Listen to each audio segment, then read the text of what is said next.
오늘 시편 103편 1절에서 5절 말씀 가지고 내 영혼아 잊지 말고 감사하라 라는 제목의 하나님 말씀을 함께 나누도록 하겠습니다. 오늘 누가 봐도 추수감사주일이죠.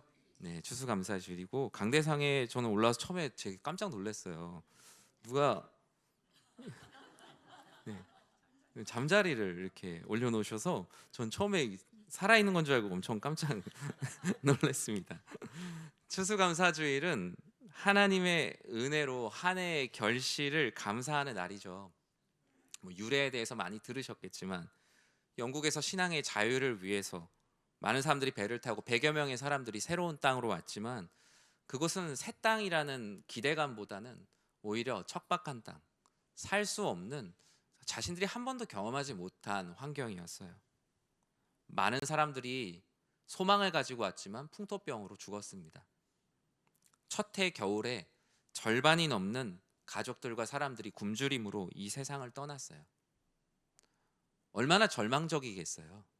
오히려 하나님께 한탄하고자 모여서 데모로 해도 시원찮을 판에, 그럼에도 불구하고 남은 사람들은 자신을 사랑하신 하나님의 사랑으로 서로를 더 돌보기로 했어요.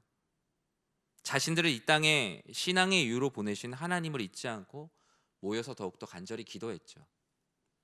자신들을 이곳에 보내신 이유, 믿음의 대상을 잊지 않을 때 하나님은 그들에게 뜻밖의 선물을 주셨죠. 당시의 장면을 이렇게 그림으로 그려놓은 건데 뭐 그런 거예요. 먹을 것이 없는데 원래 그 지역에 살던 사람들이 굶주린 이들을 찾아와서 옥수수를 어떻게 재배하는지, 사냥은 어떻게 해야 되는지를 값없이 알려주기 시작했죠. 이 도움으로 그들은 두 번째 해를 소수의 사람들이지만 맞이할 수 있게 됐어요. 그리고 절반을 넘게 떠났던 그들에게 다시 찾아오는 겨울은 그 두려움 자체였죠. 다시 겨울을 어떻게 넘길 수 있을까? 그러나 그들은 그 배운 것을 가지고 작은 수확을 하게 됐고 작은 추수를 하게 됐어요. 당시 이 모습을 본 윌리엄 브래드퍼드는 다음과 같이 말했어요. 가진 것이 많기 때문이 아니다. 하나님이 우리를 남겨주셨기에 감사한다. 추수감사절은 처음부터 풍성함에 감사한 것이 아니에요.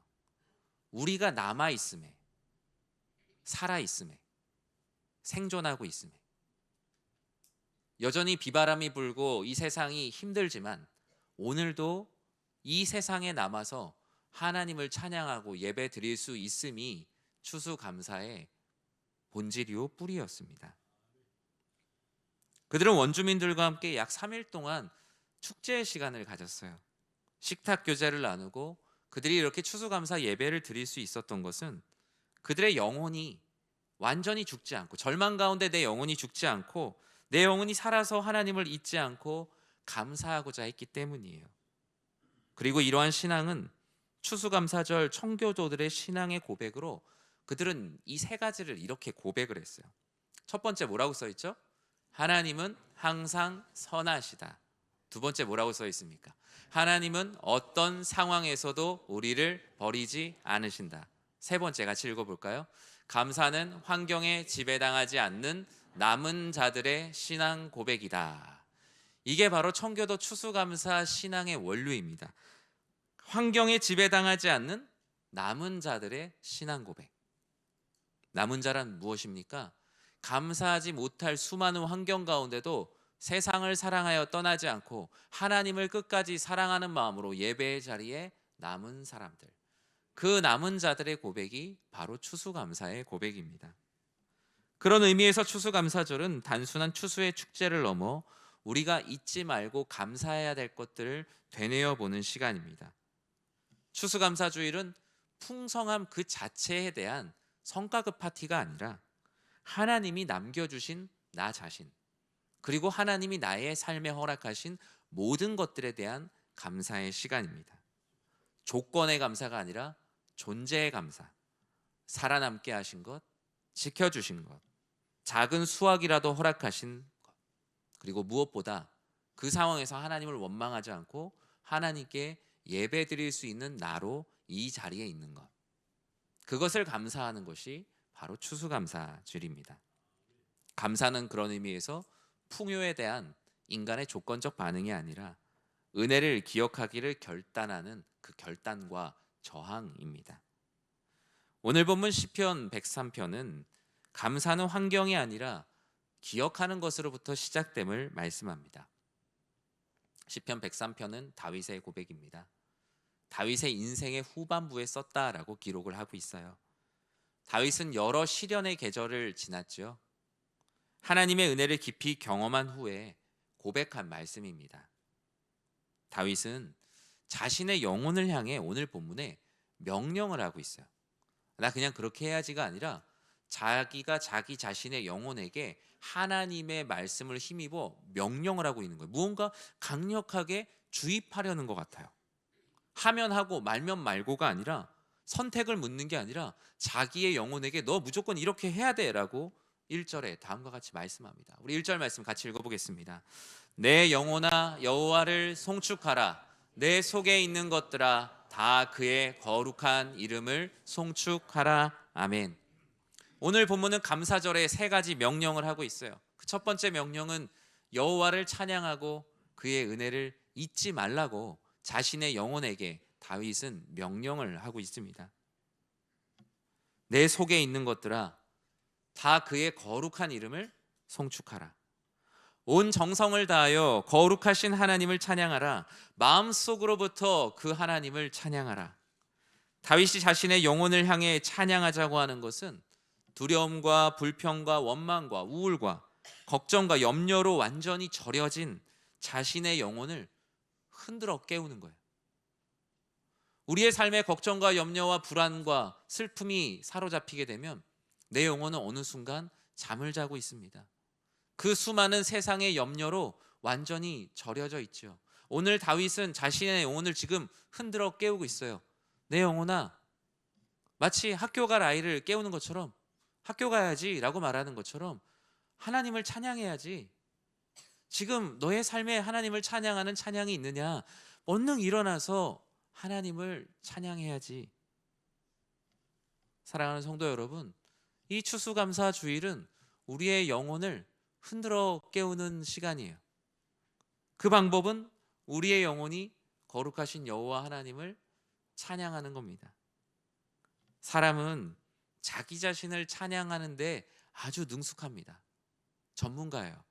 그리고 남들에게 겸손한 척하면서 자기 자신을 자랑하는 데에서는 거의 박사예요.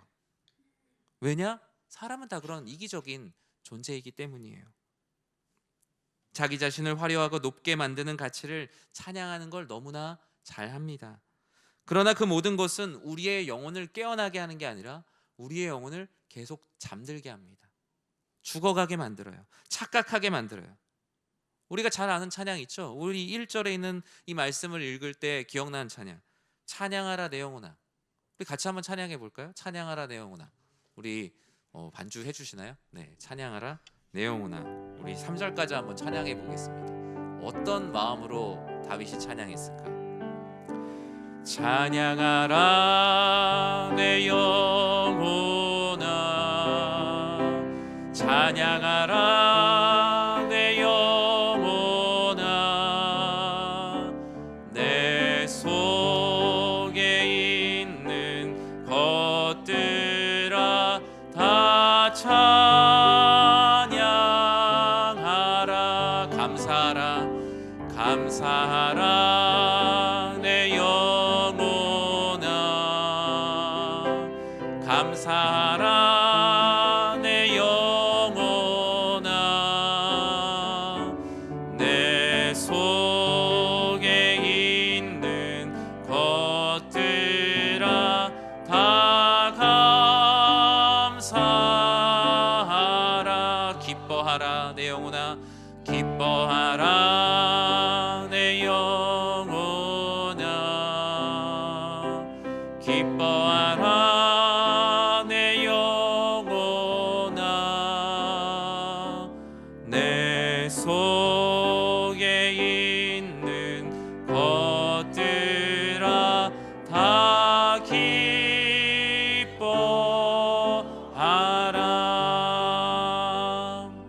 아멘. 다윗의 고백이죠. 내 속에 있는 모든 것들, 하나님께서 나에게 주신 내 모든 것들, 내 속에 있는 모든 것들아 하나님을 찬양하라, 감사하라, 기뻐하라. 우리 평생에 주시는 하나님의 명령이고, 다윗은 그 하나님의 명령을 자신의 영혼에게 다시 한번 선포하고 있습니다. 내 영혼아 여호와를 찬양하라. 나 자신도 이 세상도 아닌 여호와를 찬양하라.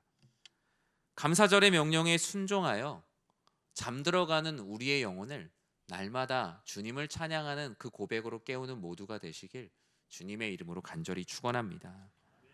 오늘 본문은 주님을 찬양하는 찬양 속에서 우리의 영혼의 계속 명령이에요. 2절에 그 찬양 속에서 우리들에게 주시는 명령 무엇입니까? 함께 읽겠습니다. 내 영혼아 여호와를 송축하며 그의 모든 은택을 잊지 말지어다. 아멘. 무엇을 잊지 말라고요? 은택. 모든 은택. 여기서 말하는 은택은 여러분이 알고 계신 것처럼 하나님의 변함없는 사랑, 도움, 보호, 공급, 인도하심, 모두 다 하나님의 은택이지요. 하나님의 전적인 은혜. 그런데 영어 성경인 NIV 성경에서는 은혜라는 표현보다 요즘 유행하는 표현 중에 있는 아주 재미있는 표현을 써요. 그의 모든 은택, all his benefit. 어떤 멤버가 되면 어떤 혜택을 줍니다. 어디 마트나 백화점에 가면 어떤 등급에 도달하면 어떤 혜택을 주냐. 이제는 혜택이란 말보다 사람들이 그냥 외래어로 베네핏 하고 다녀요. 그의 모든 은택, 하나님이 하나님 나라의 백성으로서 주는 베네핏, 그 모든 은택을 잊지 말라. 은혜라는 어쩌면 두루뭉술할 수 있는 뜻보단 혜택, 이익이라는 직접적인 표현을 사용하고 있어요. 무언가 관념적이고 두루뭉술한 은혜가 아니라 아주 구체적이고 사실적인 모든 은택을 잊지 말라라고 우리에게 말씀합니다. 우리의 삶에 적용한다면 이런 거예요. 하나님, 지금까지 지켜주신 하나님 은혜에 감사합니다. 그런데 실체는 별로 없어요. 여러분, 오늘 하나님이 여러분에게 올 한 해 주신 베네핏 구체적으로 기록해 보시고 기도해 보십시오. 그냥 하나님께서 건강을 주신 감사합니다라는 큰 카테고리보단 좀 더 좁게 구체적으로 하나님께서 주신 모든 은택을 잊지 말라라고 말해요. 우리가 감사하지 못하는 이유는 은혜가 없어서가 아니라 우리 안에 무언가가 빠졌기 때문이에요. 하나님의 은혜가 있었다 없었다 하지 않습니다.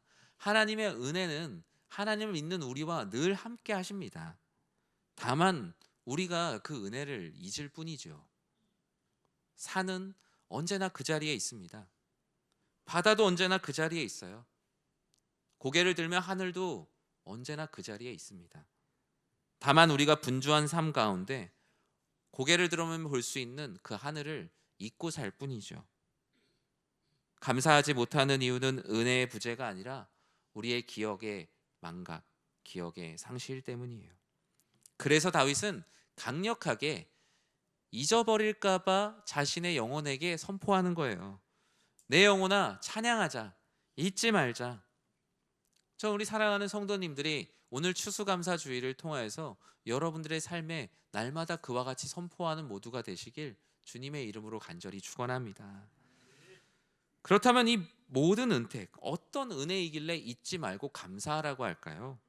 우리 3절 상반절은 이렇게 말씀합니다. 함께 읽어볼까요? 3절 상반절입니다. 그가 내 모든 죄악을 사하시며 아멘. 감사절에 우리에게 주시는 명령은 용서의 은혜에 감사하라는 겁니다. 추수감사주일에 우리가 여러 가지 많은 소산을 지금 가지고 나왔지만 가장 큰 우리에게 날마다 가득한 소산이 있다면 십자가에서 우리를 구원하신 그 십자가 구원의 은혜는 우리의 삶에 날마다 풍성합니다. 성경뿐만 아니라 세상 모든 곳에서 사람이 가장 감사하는 순간은 용서받을 때입니다. 용서받았다는 것의 감사함은 기쁨과 감격과 눈물 등 인간이 가지고 있는 내 속에 있는 모든 것들이 반응하는 것이 용서를 받았을 때의 인간의 감정입니다. 우리는 보통 다양한 이유로 감사하죠. 내가 노력해서 이룬 것, 아니면 내가 노력을 안 했는데 그냥 운이 좋아서 된 것 같은 것. 기대하지 않았는데 받게 된 것에 매우 감사합니다. 그러나 성경에서 말하는 가장 큰 감사는 용서의 은혜에 대한 감사입니다. 그것도 다른 사람이 그냥 용서한 정도가 아니라 사람을 만드신 하나님이 나를 전적으로 용서했다는 것. 내가 용서의 자격을 갖추고 있지 않음에도 불구하고 나를 용서하셨다는 것에 감사하는 겁니다. 다윗은 명령합니다. 하나님이 나의 모든 죄악을 사하셨다는 것에 감사하다. 우리는 삶에 감사할 일이 없다고 생각할 때가 많습니다. 그러나 우리가 예수를 그리스도로 믿는다면 감사의 기본값이자 최고인 우리를 구원하신 구원의 기쁨의 감사가 우리들에게 언제나 있음을 여러분 꼭 기억하시기 바랍니다.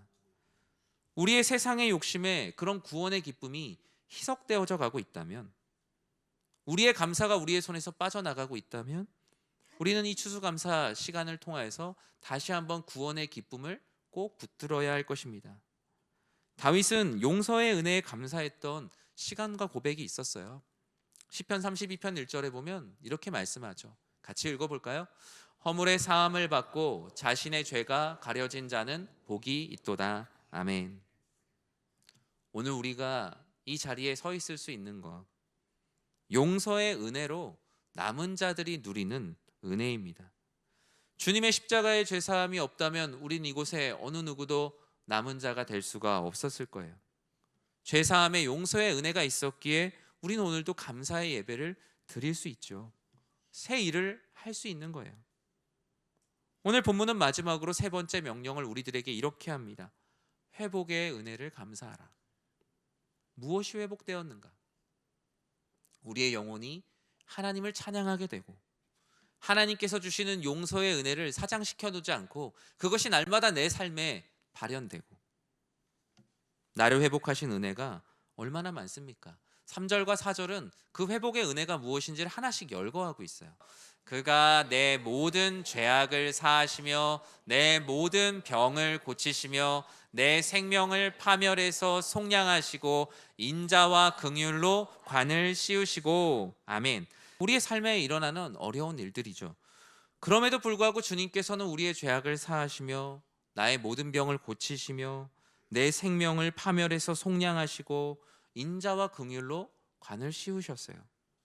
다윗은 고백했어요. 하나님, 모든 죄악을 용서해 주신 감사합니다. 모든 병을 고쳐 주셔서 감사합니다. 나의 생명을 파멸해서 속량해 주셔서 감사합니다. 주의 인자와 긍휼이 나의 자랑이 되게 하심을 감사합니다.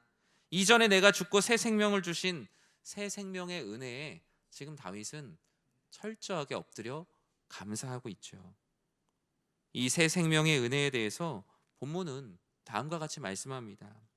좋은 것으로 내 소원을 만족하게 하사 내 청춘을 독수리같이 새롭게 하시는도다. 아멘. 하나님께서 우리에게 주신 죄사함의 기쁨도 이런데 새 생명을 얻은 자들이 삶이 어떻게 변합니까? 하나님께서 좋은 것으로 내 삶을 채워주시니 늘 내 소원으로 만족하게 되고 내 청춘을 독수리같이 새롭게 하신다. 오늘 본문은 새 생명의 은혜에 대해서 시편 32편과 계속 병행하여 말씀하고 있어요. 독수리같이 새롭게 하신다. 성경에서 독수리같이 된다는 건 보통 되게 새 힘을 얻고 좋은 거잖아요. 독수리는 한 부리로 오래 살지 않는다라고 말합니다. 부리가 닳고 오래되면 부리를 일부러 돌이나 딱딱한 것에다가 부딪혀서 새 부리로 바꾼다고 해요. 오래된 깃털 또한 떨어버리고 새 깃털을 답니다. 즉 독수리처럼 새롭게 된다는 것은 완전히 새로운 존재가 된다는 사실이죠. 앞선 다윗이 열거했던 그 감사의 제목처럼 여러분 2025년 한 해에 어떤 고백이 있습니까? 물론 마음이 무너졌던 순간들도 있으실 것이고 포기하고 싶었던 순간들도 있으셨을 것이고 믿었던 관계들이 뿌리채 흔들리는 순간도 있으셨을 것이고 건강에 위험 신호가 들어와서 감당할 수 없는 힘든 시간을 보내신 성도님들도 계실 거예요. 사랑하는 가족들을 떠나보냈던 아픔 가운데 지금도 힘들어하시는 많은 성도님들이 계실 겁니다.